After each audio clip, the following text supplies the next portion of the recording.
You've bought a car without checking out my review.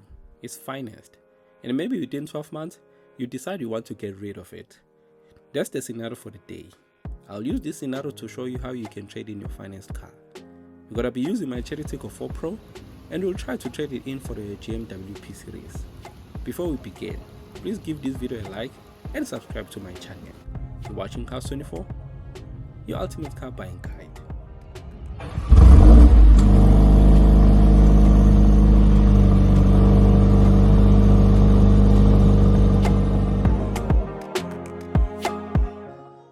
I can think of a couple of reasons that can make one want to get rid of their car.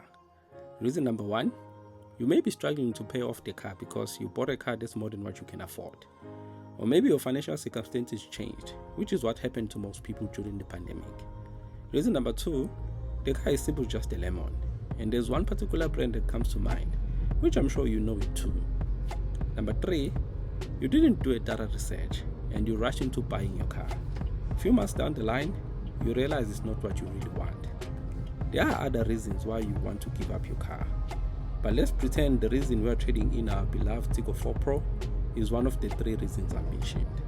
Once you've decided you want to trade in your car, you'll need to decide which car you want to do the trade-in for. If you're struggling financially, a cheaper car is the best option. If this car is giving you problems, switching to a different brand is your option. In whichever situation, you will need to make sure that you know what you're getting yourself into, which is why there are YouTube channels reviewing cars for you. For the purpose of this video, the car we are looking for is the GMW P Series. I've picked this car specifically because I would love to own a bakkie someday. So as we all know that once you take delivery of your car, it will suffer from what we call depreciation. Now all cars depreciate, but they depreciate at different rates. And depreciation, along with other factors like mileage, how well maintained your car is, play a big factor into the future value of your car. Another problem with cars, particularly financed ones, is that 1/3 of your monthly repayments goes toward paying back the interest. For an example, if you're paying roughly $7,000 for your car every month, around $2,500 or more of that $7,000 will go toward paying back your interest. This will obviously depend on your interest rate, which is a topic for another day. This is a good thing for the bank, but not for you and me, because if you decide to sell your car maybe after 3 years, they would have recouped most of the interest due to them. Now you get a situation where you have a car that's going down in value, but the money you owe to the bank is not really going down by much. This creates what is called a shortfall. Most cars that are traded in before 3 years will almost always have a shortfall. A shortfall is the amount you will owe if you decide to trade in your car. It's basically the difference between the current value of your car and the amount you will owe to the bank. Your salesperson will ask you for a settlement value, and by my experience, I would advise you not to provide this until they've given you the value of your car, because they may use this to create a shortfall or give you a bigger shortfall by reducing the amount of your car you're trading in. So in summary, a shortfall is equal to the current value of your car minus your settlement value. If the figure is positive, that's your money. If the figure is negative, that's the money you will owe to the bank. There are two ways you can avoid the shortfall. The first one is when you put in a good deposit. This helps you on the settlement value side of the equation. For an example, if you buy a 400,000 rand car and you put in a 100,000 deposit, which means you will finance 300,000. If you decide to trade in that car, your settlement value will be below 300,000 and your current value will most likely be more than your settlement value, which means the difference will come to you rather than you having to pay for the difference. But this may not always be the case, since we mentioned that cars depreciate at different rates. Another situation where you can avoid a shortfall is when there's a discount being offered on the car you're looking to buy. Most dealerships will have discounts running throughout the year, but they vary depending on the brand and the model. You get a lot of discounts being advertised during the festive season.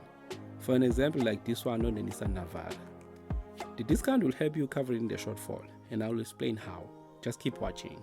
Now with all this information we have discussed, let's apply it to our situation. We have a Tiggo 4 Pro that's more than a year old.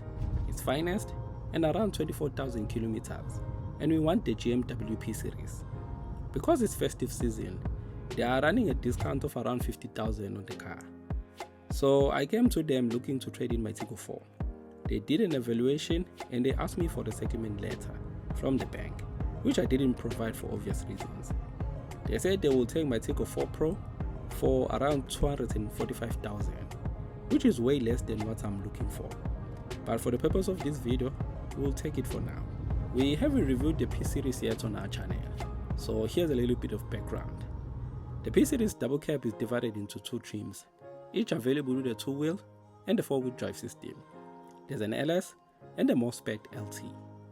The LT is the one that has the features I would personally want from a double cab.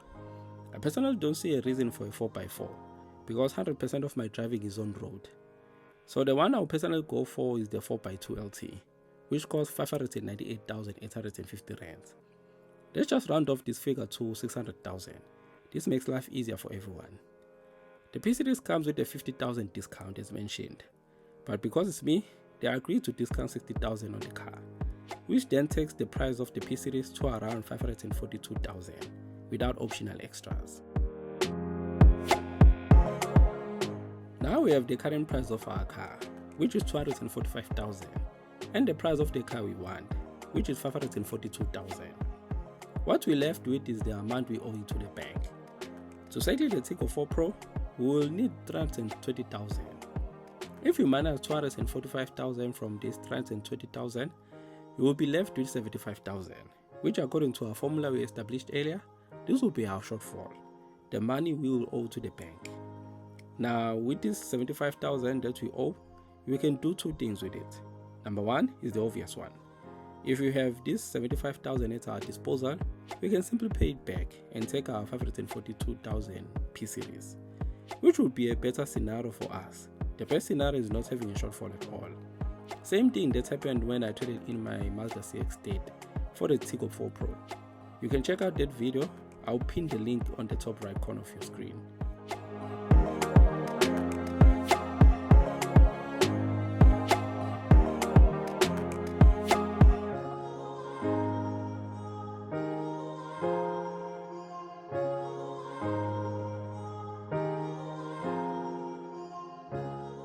Another option we have, which is the worst possible scenario, and unfortunately people usually take this one for some reason.